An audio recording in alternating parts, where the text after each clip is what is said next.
பிஸ்மில்லாஹிர்ரஹ்மானிர்ரஹீம்.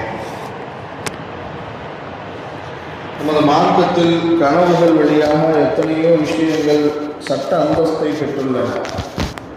கனவுகள் வழியாக சொல்லப்பட்ட அந்த விஷயங்களுக்கு அல்லாஹு தஆலா சட்ட அங்கீகாரத்தை கொடுத்தார்.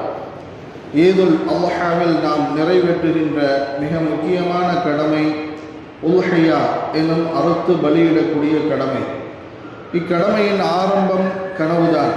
நபி இப்ராஹிம் அலைஹிஸ்ஸலாத்து வஸ்ஸலாம் அவர்கள் தங்களது அருமை மகனார் நபி இஸ்மாயில் அலைஹிஸ்ஸலாத்து வஸ்ஸலாம் அவர்களை அறுப்பதாக கனவு காண்கிறார்கள். அது இறைவனிடமிருந்து தமக்கு வந்த உத்தரவாக கருதி அதை செயல்படுத்த முனைகிறார்கள்.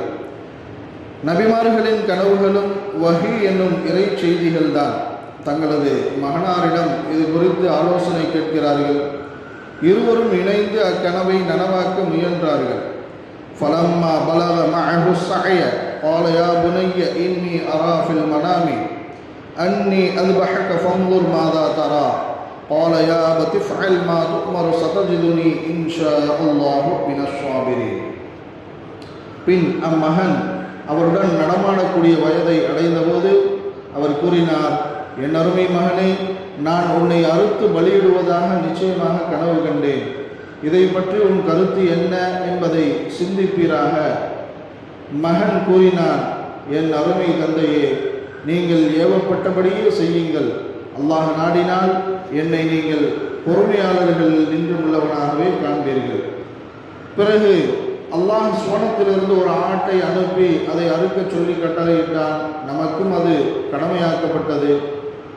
ஜம்சம் கிணறு நபி இஸ்மாயில் அலைஹிஸ்ஸலாத்து வஸ்ஸலாம் அவர்களின் காலடிப்பட்டு இவ்வுலகிற்கு கிடைத்தது. பின்னர் பல ஆண்டுகளுக்கு பிறகு அது தூர்ந்து போனது. அது எங்கோ இருக்கிறது என்ற அடையாளம் கூட காணப்படாமல் போய்விட்டது.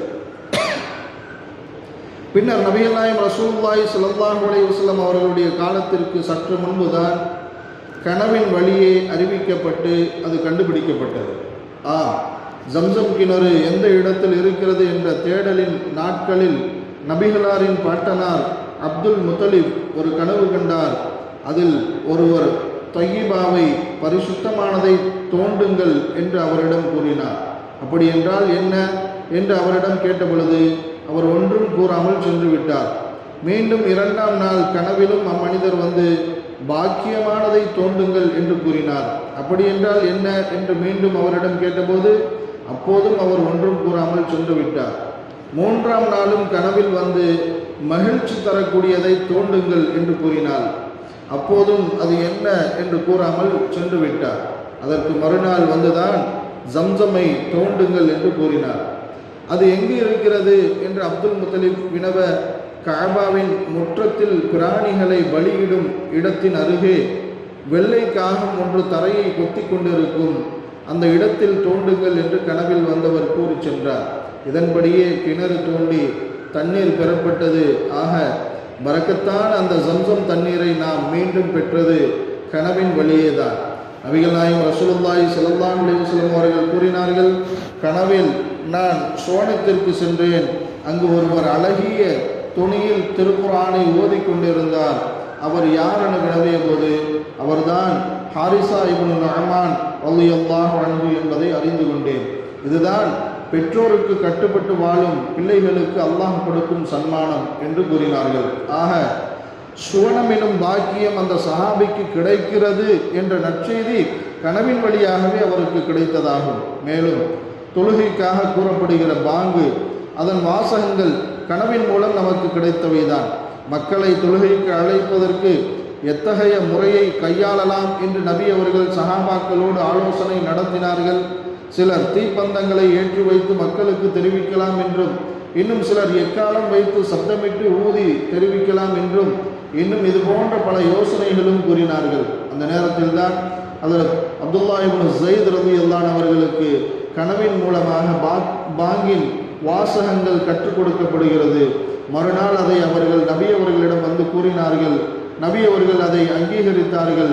அப்போது அங்கிருந்த ஹஜ்ரத் உமர் ரலியல்லாஹு அவர்கள் தாமும் அது போன்ற கனவை கண்டதாக கூறினார்கள். இன்றைய காலத்தில் கனவு சம்பந்தமாக ஆராய்ச்சி செய்யக்கூடியவர்கள், அது பற்றிய தீர்க்கமான முடிவுக்கு வர முடியாமல் தவிக்கிறார்கள். அது சம்பந்தமாக பல்வேறு குழப்பமான கருத்துக்களை தெரிவிக்கிறார்கள். ஆனால் குர்ஆன் ஹதீஸ்கள் மட்டுமே அது சம்பந்தமான தெளிவான பார்வையை 1500 ஆண்டுகளுக்கு முன்னரே வெளிப்படுத்திவிட்டது. இதன் மூலம் பெறப்பட்ட பல விஷயங்களுக்கு சட்ட அங்கீகாரமும் கொடுத்தது. நபிகள் நாயகம் ரசூலுல்லாஹி ஸல்லல்லாஹு அலைஹி வஸல்லம் அவர்களுக்கு ஹிஜ்ரத்தின் பூமியான மதீனா முதலாக காட்டப்பட்டது கனவில்தான். மதீனா மிகவும் பாக்கியமான பூமியாகும். இந்த உலகிலேயே சுவனத்தின் ஒரு பகுதியை காண வேண்டுமெனில் ரௌதாத்துல் ஜன்னா எனப்படும் அப்பகுதியை மதீனா சென்றுதான் நாம் காண முடியும். நமது உயிருக்கும் மேலான கண்மணி நாயகம் ரசூலுல்லாஹி ஸல்லல்லாஹு அலைஹி வஸல்லம் அவர்களின் மண்ணறையை தாங்கி நிற்கும் சிறப்புமிகு பூமி அதுதான். அங்கு தஜ்ஜால் நுழைய மாட்டான். அவனது குழப்பங்கள் அங்கு ஊடுருவ முடியாது. அதன் அனைத்து வீதிகளும் மலக்குகளால் பாதுகாக்கப்படுகிறது. பேரித்த மரங்கள் நிறைந்த ஒரு பூமியை நான் கனவில் கண்டேன். அது யமாமா அல்லது எஸ்ரிப் ஆக இருக்கும் என கருதினேன் என்றார்கள் நபி அவர்கள். பின்னர் அது எஸ்ரிப் தான் என்பது உறுதியானது. எஸ்ரிப் என்பது மதீனாவின் பழைய பெயராகும். நபி அவர்களுக்கு வருகைக்கு பின்பு அது மதீனா சிட்டி எனும் சிறப்பு பெயர் பெற்றது. அங்குதான் உலகில் ராஜா வாழுகிறார்கள். ராஜா இருக்கும் அந்த தலைநகர் தான் மதீனா. நபிகள் நாயகம் ரசூலுல்லாஹி ஸல்லல்லாஹு அலைஹி வஸல்லம் அவர்கள் அன்னை ஆயிஷா ரலியல்லாஹு அன்ஹா அவர்களை திருமணம் செய்து கொண்டதற்கு அடிப்படையாக அமைந்ததும் அல்லாஹ்விடமிருந்து நபி அவர்களுக்கு வந்த கனவுதான். அன்னை ஆயிஷா ரலியல்லாஹு அன்ஹா அவர்கள் அறிவிக்கிறார்கள், நான் உன்னை கனவில் 2 முறை கண்டேன். உன்னை பட்டு துணியின் துண்டு ஒன்றில் முக்காடிட்டபடி கண்டேன். எவரோ இது உங்கள் மனைவிதான், முக்காட்டை நீக்கி பாருங்கள் என்று கூற நானும் அவ்வாறே பார்த்தேன். அது நீயாகவே இருக்க கண்டேன். அப்போது நான், இது நீ எனக்கு மனைவியாவது அல்லாஹ்வின் தரப்பிலிருந்து விதிக்கப்பட்டு உள்ளதெனில் அதை அவன் நடத்தி வைப்பான் என்று சொல்லி கொண்டேன் என்று நபி ஸல்லல்லாஹு அலைஹி வஸல்லம் அவர்கள் என்னிடம் கூறினார்கள். மேலும் நபிகள் நாயகம் ரசூலுல்லாஹி ஸல்லல்லாஹு அலைஹி வஸல்லம் அவர்களுக்கு சூனியம் வைக்கப்பட்ட போது அது சம்பந்தமாக அவர்களுக்கு செய்தி அறிவிக்கப்பட்டது கனவின் மூலம்தான். அன்னை ஆயிஷா ரலியல்லாஹு அன்ஹா அவர்கள் கூறுகிறார்கள், பனு சுரை குலத்தை சேர்ந்த லபீத் பின் அல் ஆசம் எனப்படும் யூதன் ஒருவன் அல்லாஹ்வின் தூதர் ஸல்லல்லாஹு அலைஹி வஸல்லம் அவர்களுக்கு சூனியம் செய்து விட்டான். இதையடுத்து தாம் செய்யாத ஒன்றை செய்வது போன்ற பிரமை அல்லாஹ்வின் தூதர் ஸல்லல்லாஹு அலைஹி வஸல்லம் அவர்களுக்கு ஏற்பட்டது.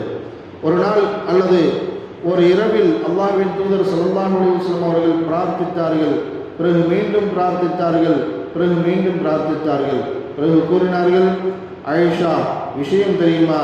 நான் எந்த விஷயத்தில் தெளிவை தரும்படி அல்லாஹ்விடம் கேட்டுக்கொண்டிருந்தனோ அந்த விஷயத்தில் அல்லாஹ் எனக்கு தெளிவை வழங்கிவிட்டான். கனவில் வானவர்கள் 2 பேர் என்னிடம் வந்து ஒருவர் என் தலைமாட்டிலும் இன்னொருவர் என் கால் மாட்டிலும் அமர்ந்து கொண்டனர். என் தலைமாட்டில் இருந்தவர் என் கால் மாட்டில் இருந்தவரிடம் அல்லது கால் மாட்டில் இருந்தவர் என் தலைமாட்டில் இருந்தவரிடம், இந்த மனிதருக்கு என்ன நோய் என்று கேட்டார். மற்றவர் சூனியம் செய்யப்பட்டுள்ளார் என்று சொன்னார். அதற்கு அவர், யார் அவருக்கு சூனியம் வைத்தார் என்று கேட்டார். மற்றவர் லபீத் பின் அல் ஆசம் என்று பதிலளித்தார். அவர் எதில் சூனியம் வைக்கப்பட்டுள்ளது என்று கேட்க மற்றவர் சீப்பிலும் சிக்கு முடியிலும் என்று பதிலளித்தார். மேலும் ஆண் பேரிச்சம் பாலையின் உரையில் என்றும் கூறினார். அவர் எங்கே அந்த சூனியம் வைக்கப்பட்டுள்ளது என்று கேட்க மற்றவர் அர்வான் குலத்தாரின் கிணற்றில் உள்ள கல் ஒன்றின் அடியில் என்று பதிலளித்தார். பிறகு அல்லாஹ்வின் தூதர் ஸல்லல்லாஹு அலைஹி வஸல்லம் அவர்கள் தம் தோழர்கள் சிலருடன் அங்கு சென்றார்கள்.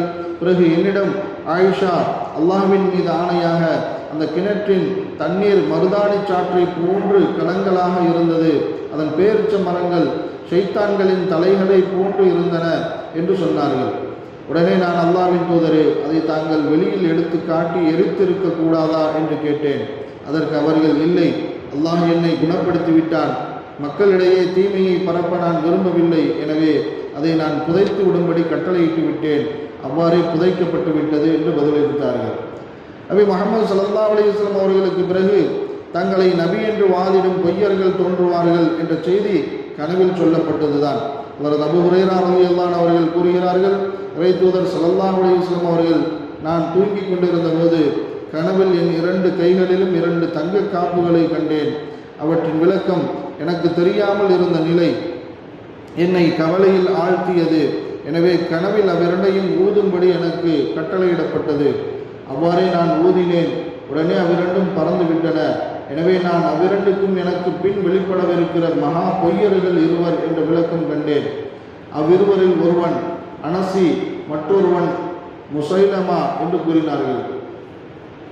நபி அவர்களின் காலம் தொடங்கி இறுதி காலம் வரை இவ்வாறான பொய்யர்கள் நிறைய நபர்கள் வருவார்கள்.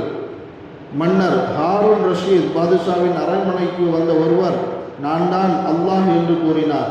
உடனே மன்னர் அவர்கள் சிறிது நாட்களுக்கு முன்பு இங்கு ஒருவர் வந்து, நான் தான் நபி என்று வாதிட்டார். இப்போது அவர் கொடுஞ்சிறையில் வாடுகிறார் என்று அவரை பயமுறுத்தும் விதமாக கூறினார்கள். உடனே அவன், அப்படியா, அப்படி ஒருவனை நான் நபியாக அனுப்பவே இல்லையே என்று கூறி அங்கிருந்து நழுவினான். உஹது போரில் முஸ்லிம்களுக்கு முதலில் தோல்வியும் பின்னர் வெற்றியும் ஏற்பட்டது. இவ்விஷயத்தை கனவின் மூலம் முன்கூட்டியே நபி அவர்களிடம் கூறப்பட்டது. நபி ஸல்லல்லாஹு அலைஹி வஸல்லம் அவர்கள் கூறினார்கள், எனது கனவில் நான் எனது வாள் ஒன்றை அசைக்க அதன் முனை உடைந்து விடுவதாக கண்டேன். அது உஹது போரின் போது முஸ்லிம்களுக்கு ஏற்பட்ட இழப்பை குறித்தது.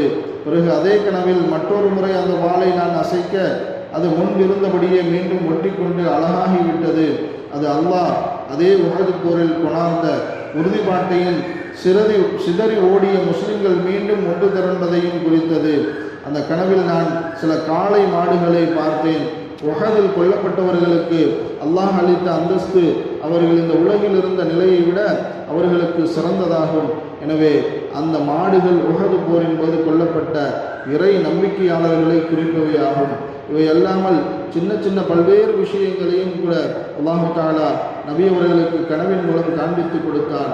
ஒரு முறை நபிகள் நாயகம் ரசூலுல்லாஹி ஸல்லல்லாஹு அலைஹி வஸல்லம் அவர்கள் சஹாபாக்களிடம், அபூ ஜஹல் என்னிடம் பைஅத் செய்வது போல் கனவு கண்டேன் என்று கூறினார்கள். ஹதரத் ஹாலித் இப்னு வலீத் ரலியல்லாஹு அவர்கள் இஸ்லாத்தை ஏற்றபோது அல்லாஹ் தங்களது கனவை உண்மையாக்கிவிட்டான் என்று சஹாபாக்கள் கூறினார்கள். என் கனவின் விளக்கம் அதுவல்ல என்றார்கள் நபி அவர்கள். பின்னர் அபூ ஜஹலின் மகன் ஹதரத் இக்ரிமா ரலியல்லாஹு அவர்கள் இஸ்லாத்தை ஏற்றார்கள். இப்போது நபி அவர்கள், இது குறித்து தான் எனக்கு அன்று கனவில் சுட்டி காட்டப்பட்டது என்று விளக்கினார்கள். கனவின் மூலமாக நற்செய்திகள் கூறப்பட்ட நல்லடியார்களைப் போல் நமக்கும் அல்லாஹ் பல்வேறு விதமான நற்செய்திகளையும் அதன் பலன்களையும் கொடுத்து நமது இம்மை மறுமையை சிறப்பாக்கி வைப்பானாக. சுப்ஹானல்லாஹி வ பிஹம்திஹி, சுப்ஹானல்லாஹி வ பிஹம்திஹி, அஷ்ஹது அல்லா இலாஹா இல்லா அன்த அஸ்தக்ஃபிருக வ அத்தூபு இலைக். சுப்ஹான ரப்பிக